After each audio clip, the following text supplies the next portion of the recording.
Hi, everybody, and welcome to the Dr. Psych Mom Show. Today, I am doing a podcast on something that I did a video about, and it was this ridiculous, Scary Mommy article that I'm going to post in the description of this.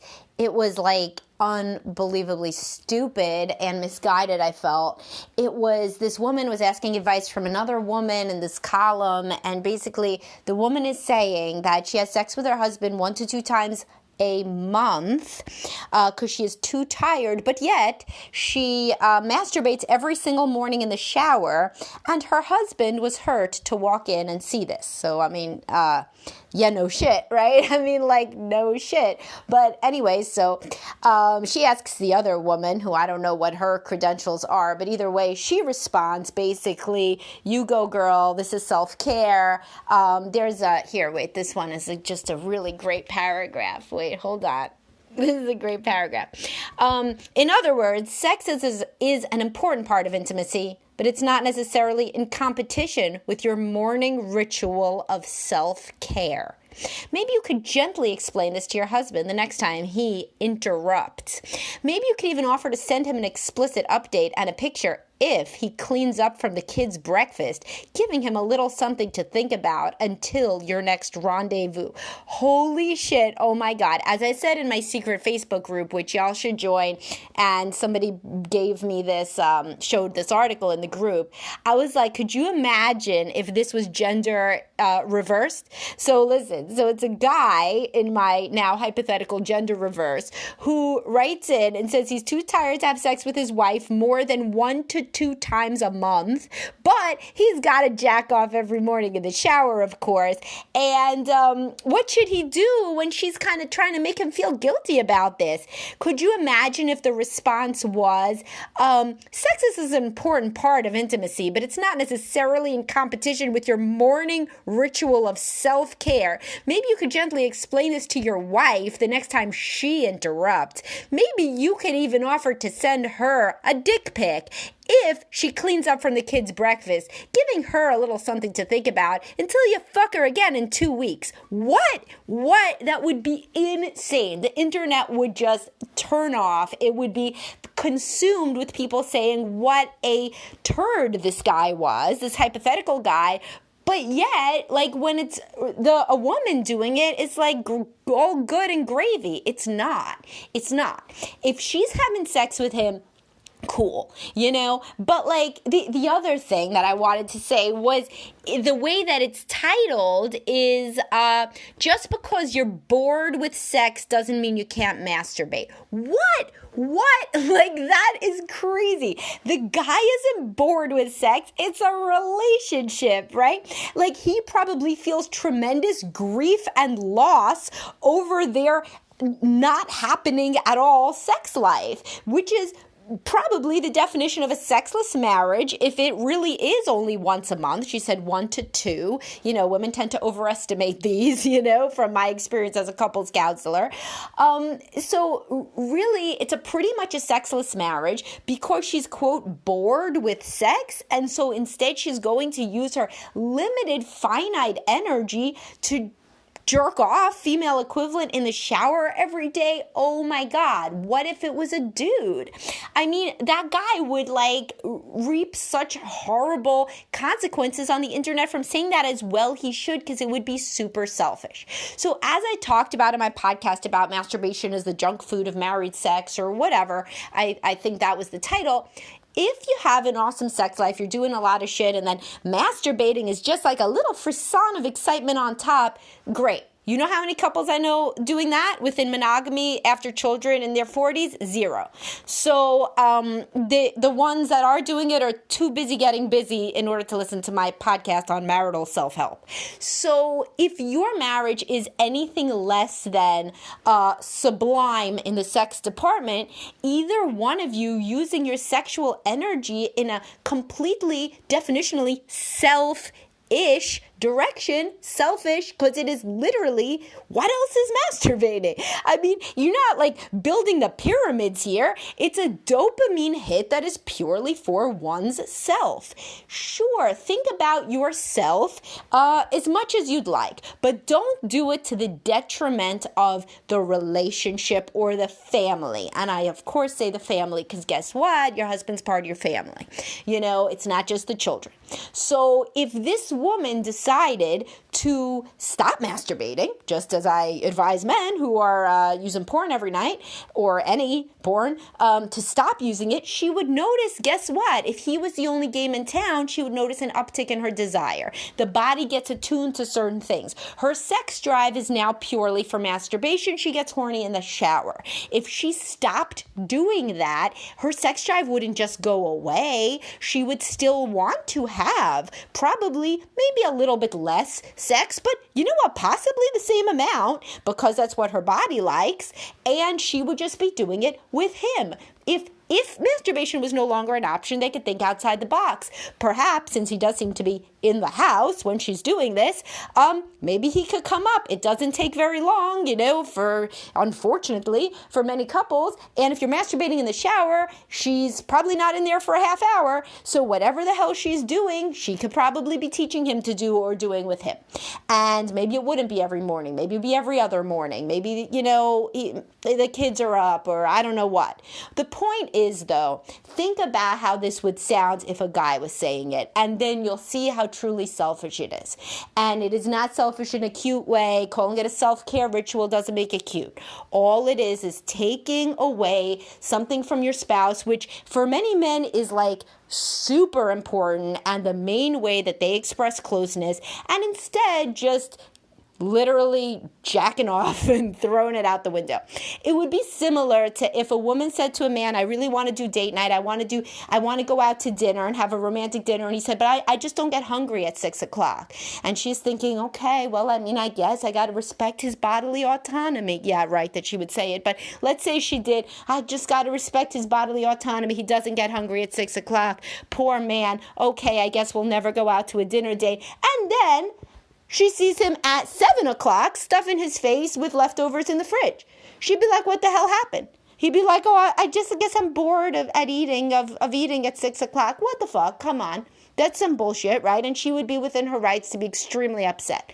The person has a need to eat, but he's just deciding to do it at a slightly different time that doesn't involve her, takes a hell of a lot less effort, and thus is definitionally selfish.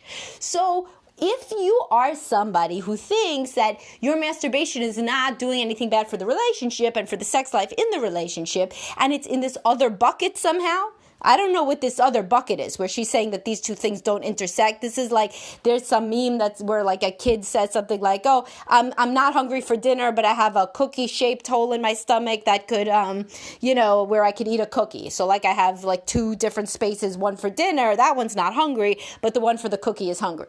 This isn't real. As any adult knows, yet that is not real. Like you're either hungry or you're not hungry. In that case, the kid is not hungry, but also would like a cookie. That is what's going on here. Like she's saying that there's two separate sorts of things. There isn't. There's one sex drive. So back in the children and the cookie example, if the kid was hungry, he'd eat dinner, right? Like to eat a cookie instead of dinner, but if he was real hungry, he'd eat dinner. If the woman's real hungry in this metaphorical sense, she is going to have sex, but she's not allowing herself to get real hungry because she's snacking before dinner.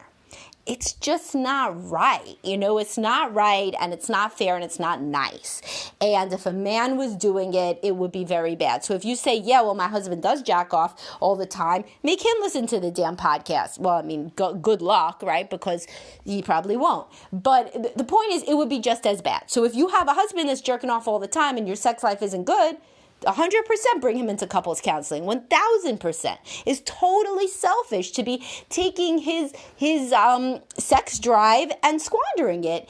It isn't extra. There's no separate category for masturbation. It's like, does your body want to have a sexual encounter or not.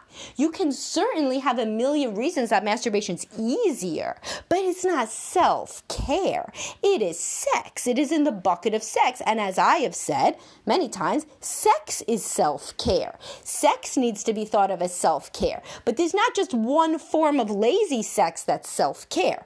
It's either you want sex or you don't want sex. And if God is gracing you with sexual desire as a monogamous woman, squandering it on your own self in the absence of a fulfilling sex life and something that offends your husband, and then thinking that he shouldn't take it personally, I would love to see how the advice giver would respond if she wanted to have sex and her husband said no, and then the next morning he's jerking off in the shower. I would love to see her consider it a morning self-care ritual. That's what men need to start calling jerking off. That would be fucking hilarious. A morning self-care ritual. See how well that goes. So anyway, my point is always to point out like tremendous inconsistencies and double standards. And I'm not saying I am big on the sexes are not equal. I do not in any way think that this woman's supposed to have as high a sex drive as her husband.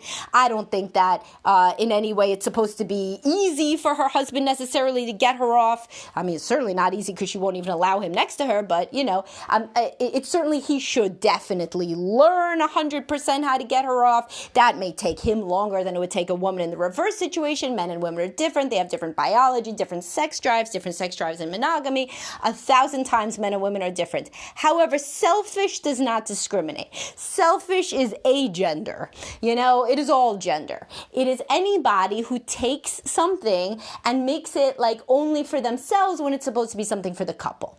Or ideally could even be something for that you enjoy doing with your partner. You don't even necessarily have to consider it a sacrifice. In a best case scenario, she could think, oh, that's great. I feel horny in the morning. Oh, okay. I'm going to use that and tell my husband that he has to put the kids in front of the iPad for 10 minutes in the mornings because instead of masturbating, I just found a way to use my morning sex drive for, both of us so we can both get close and enjoy our lives more. But she doesn't say that. Instead, she reaches out into an echo chamber for somebody that's going to say something that she already knows what the answer is going to be. She didn't write that question into Men's Health. She wrote it into Scary Mommy. So I don't know. The whole thing was just very irritating because I work all day with people who are trying their hardest to really, in couples counseling, to really empathize with one another's position. Almost makes me forget in the regular world outside of people who are motivated enough to come into couples counseling, the selfishness that abounds, And this certainly isn't just women, not even at all.